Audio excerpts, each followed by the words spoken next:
انا عرفت انا ممكن ليه فين. حسين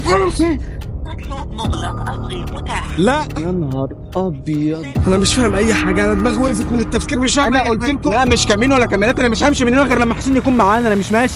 بلال تعالى على اللوكيشن ده بسرعه. حسن حسن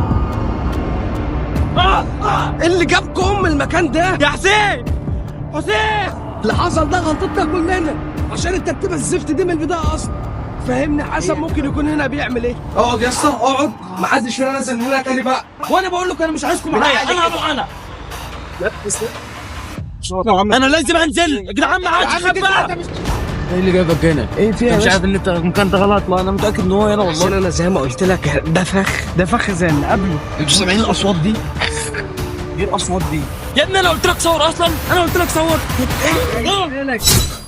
ازيكم يا جماعه؟ اللي هيحصل النهارده مش طبيعي. الموضوع اللي بدأ باختفاء الحسن بقى اكبر واخطر بكتير، لانه دلوقتي الحسين نفسه اختفى. ازاي ده حصل وايه التطورات اللي قلبت الدنيا في الساعات اللي فاتت؟ تعالوا نحكي القصه من الاول للنهايه بكل التفاصيل اللي حصل واللحظات اللي خلت الكل في حاله صدمه. في الايام اللي فاتت كلنا كنا بنتابع تطورات قصه اختفاء الحسن، وكل يوم فيديو جديد كان بيكشف عن حاجه اغرب من اللي قبلها. حسين واصحابه كانوا بيدوروا عليه في كل مكان كان بيروحوا او ما بيروحوش. عمر شاور والناس كلها كانت في حاله استنفار. الجمهور نفسه بقى جزء من البحث، كل واحد بيحاول يربط الخيوط مع بعض. كل حاجه كانت ماشيه في اتجاه واحد بس، المهم نلاقي الحسن باي شكل. لكن بدل ما يوصلوا للحسن حصلت حاجه قلبت الاحداث محدش كان يتوقعها. الحسين نفسه اختفى. ازاي الحسين يختفي وازاي ده يحصل اصلا؟ اللحظه اللي قلبت الاحداث 180 درجه. الفيديو الجديد اللي نزل على قناه ملوك السعاده طبعا علشان حسين اختفى ومعرفش ينزل الفيديو عنده على القناه، تفاصيل مرعبه عن اللي حصل للحسن والحسين. حسين كان اخر واحد عنده معلومات ممكن توصل للحسن. كان رايح يقابل حد مجهول، وصلته منه رساله غريبه. قبل ما يروح قال للناس اللي معاه انه عنده احساس ان الليله دي هيعرف حاجه جديده جدا عن الحسن اخوه. بس بعد ما خرج ما رجعش تاني، تليفونه بقى مقفول، مفيش اي حد عارف عنه حاجه. اخر مكان ظهر فيه كان مكان مهجور تماما ومليان علامات غريبه. يعني هي دي العماره اللي ما فيش حد واقف. ايوه اللوكيشن من شويه جابنا هنا هو ده المكان والله اهو. بص على العماره، نفس العماره لما تلف. ايوه هي ده المكان، هي دي العماره والله اللي اتصور. الفيديو بدأ بالعطار لاصحاب الحسين وهم بيدوروا عليه، اللي هم طبعا محمد وبلال. التوتر في وشوشهم بيقول كل حاجه. بلال ومحمد اللي كانوا معاه حاولوا يتصلوا بيه اكتر من مره بس مفيش رد. هذا الرقم غير متاح. لا يا نهار ابيض، انا مش فاهم اي حاجه، انا دماغي وقفت من التفكير، مش فاهم. انا قلت لكم لا مش كمين ولا. لما وصلوا للمكان اللي كان رايح له لقوا حاجه تخلي القلب يقف. تخيل معايا كده، ضلمه في كل حته، صدى صوت جوه المكان بيدي احساس بالرعب. مفيش اي حركه غير صوت انفاسهم المليانه خوف. وفجاه لقوا حاجه تخص الحسين. وسط الضلمه والرعب ده واحد منهم لمح حاجه على الارض. لما وطوا جابوها لقوا موبايل الحسين. الموبايل كان واقع على الارض وكأن واحد وقع منه حاجه بسرعه وهو بيجري، والشاشة كانت مكسورة والتراب مغطيه. وآخر مكالمة كانت فيه لشخص مجهول تماما، مفيش اسم ولا رقم ولا أي معلومات. اللحظة دي كانت قاسية جدا عليه لأنها معناها الوحيد إن الحسين اختفى هو كمان. الجملة اللي خلت الأنفاس تتحبس في الفيديو اللي فات، اللي الشخص المجهول لما قالها أنا نازل من الصف، الكلمة اللي خلت كل حاجة تتغير. افتكروا جملة الحسين قالها قبل ما يختفي: استنوني أنا نازل من السفر. والكلمة دي شبه الكلمة اللي قالها المجهول بالظبط. هل كان يقصد إنه رايح لمكان بعيد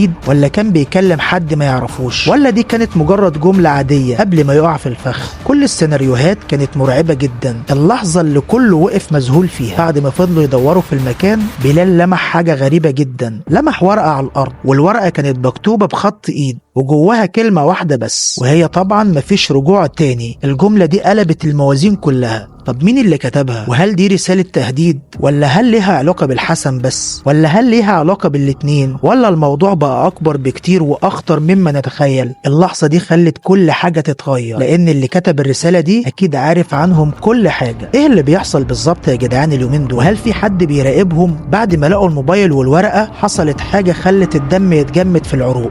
حد كان بيتحرك قريب منهم جدا والصوت كان واضح، حد بيتحرك في الضلمة وهم مش شايفينه. كلهم وقفوا مكانهم مرعوبين. بلال ومحمد كانوا بينادوا مين هناك، لكن مفيش اي رد. فجأة الباب اللي وراهم اتقفل بكل قوة. اللحظة دي خلتهم يجروا بأقصى سرعة عندهم، هم مش فاهمين ايه اللي بيحصل. هل حد كان بيتفرج عليهم طول الوقت وبيراقبهم، ولا هل في حد بيحاول يمنعهم من البحث عن الحسين؟ وهل الحسن نفسه كان في نفس المكان ده قبل كده ولا لأ؟ كل الأسئلة دي كانت شاغلة بالهم وهم بيجروا بره المكان، وقلبهم كان مليان بكل الرعب. الخلاصة احنا قدام لغز كبير والقصة لسه ما خلصتش. اللي حصل النهاردة كان أكبر من مجرد اختفاء. احنا قدام قضية كبيرة جدا وحاجة غامضة تماما، ومحدش فاهم نهايتها هتكون ايه لحد دلوقتي. الحسن لسه مختفي، والحسين دلوقتي اختفى هو كمان، وفي حد بيحاول يمنع أي حد عن معرفة الحقيقة. طب هل في شخص معين ورا اللي بيحصل ده؟ هل في حد بيبعت لهم تحذيرات علشان يبطلوا بحث؟ ولا الموضوع كله ليه علاقة بحاجة أكبر محدش يتوقعها؟ اللي أنا متأكد منه إن القصة لسه ما خلصتش، ولسه في مفاجآت جاية كتيرة جدا ممكن تكون غير متوقعة وهتغير كل الأحداث. محمد وبلال أكيد مش هيسكتوا وهيدوروا في كل مكان، والجمهور كله بقى جزء من البحث ده، والناس بتحلل كل كلمة وكل تفصيلة بتظهر في الفيديوهات. احنا مش عارفين النهاية هتكون ايه لحد دلوقتي، بس كل اللي عارفينه